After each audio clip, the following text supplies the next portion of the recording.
साथियों, नमस्कार और जोहार। आदिवासी ताऊ हेल्थ केयर चैनल पर आपका स्वागत है।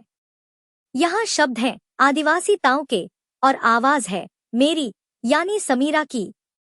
साथियों, दमा से बचना है तो यह वीडियो जरूर सुने। सांस यानी जीवन, और जब वही सांस रुक रुक कर आने लगे तो जिंदगी एक डर बन जाती है।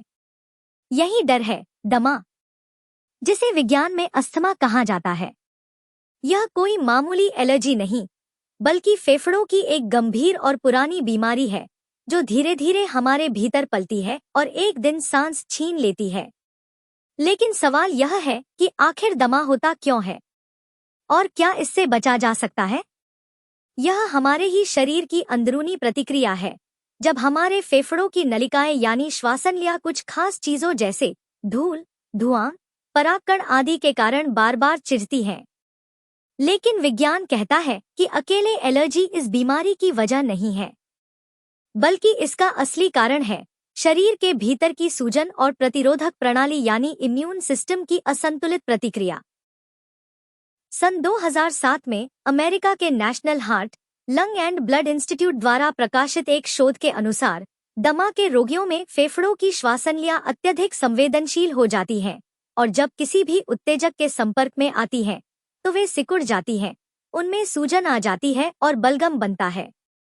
यही तीनों मिलकर सांस को संकुचित कर देते हैं और यही कहलाता है दमा अटैक।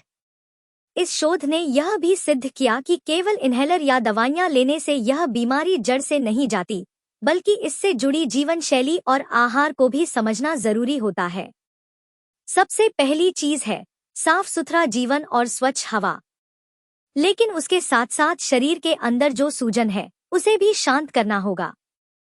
यह सूजन केवल सर्दी या धूल से नहीं होती, बल्कि कब्ज, खराब पाचन, नींद की कमी, मिलावटी भोजन और मानसिक तनाव से भी फेफड़ों की प्रतिक्रिया बढ़ती है। वैज्ञानिक अध्ययन यह मानते हैं कि यदि शरीर का अपशिष्ट यानी टॉक्सिन समय पर बाहर न निकले तो वही टॉक्सिन सूजन और एलर्जी का कारण बनते हैं। इसलिए हर दिन सुबह शाम पेट का साफ होना, पचने वाला आहार और समय पर नींद लेना, ये सब दमा से बचाव की पहली शर्तें हैं। घर में यदि कोई धूम्रपान करता है तो उसका धुआं भी बच्चों और महिलाओं में दमा की शुरुआत कर सकता है, इसलिए उससे बचें। दमा फेफड़ों की लंबी उपेक्षा का परिणाम है, मगर दमा से डरिए नहीं, समझिए और उसे जड़ से मिटाने की ओर पहला कदम बढ़ाइए। जीवन की हर सांस अमूल्य है, इसे व्यर्थ मत जाने दीजिए। समय रहते संभलिए और अपने फेफड़ों को वह प्यार दीजिए जिसके वे हकदार हैं।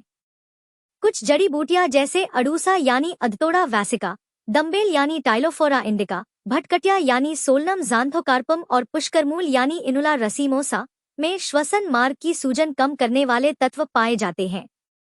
ये न केवल कफ को बाहर निकालती हैं, बल्कि फेफड़ों की दीवारों को भी मजबूत करती हैं।